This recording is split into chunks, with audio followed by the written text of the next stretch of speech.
It was spring 1887. Eleanor Roosevelt was almost 3 years old. She was very excited. She was going to cross the Atlantic Ocean on a great ship, the Britannica. Her father, whom Eleanor adored, had told her about the different countries that the family would visit. The Britannica left from New York City's harbor. On the very first day of the voyage, the fog was very thick. Ships coming into the harbor could be heard, but they could not be seen easily. Suddenly, the sound of ripping steel filled the air. Another ship had rammed into the Britannica. Was the Britannica going to sink? Would everyone drown? People on board panicked. Eleanor's father got her mother, her aunt, Eleanor's nurse, and himself into a boat. But where was Eleanor? She was still on the deck of the ship. As the lifeboat was lowered into the ocean, her father saw her. He pleaded with her to jump into his arms. "Jump, little Nell, jump, I'll catch you," cried her father. But Eleanor was too scared. Finally, Eleanor let go of the sailor holding her, and she fell into her father's waiting arms. The lifeboat took them safely to shore, and Eleanor was able to calm down.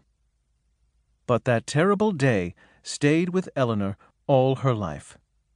It took her years to overcome her fear of water and boats.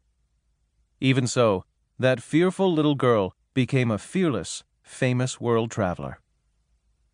Eleanor Roosevelt was born on October 11, 1884, in New York City.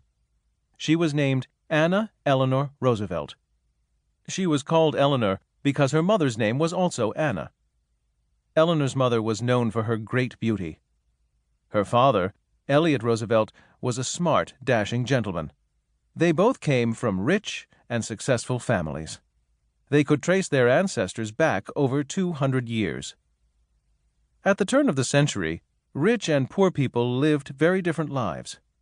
In New York City, the rich lived in mansions. They had servants who waited on them.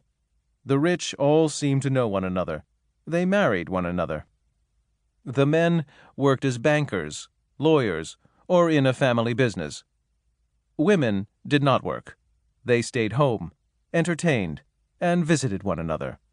It was important to dress fashionably and look lovely. Eleanor knew she did not have her mother's beauty. She thought of herself as an awkward and ugly child. She sensed that her mother was disappointed in her. She felt that she could never please her. Yet Eleanor knew that her father loved her dearly, and she, in turn, wanted to please him and make him proud of her.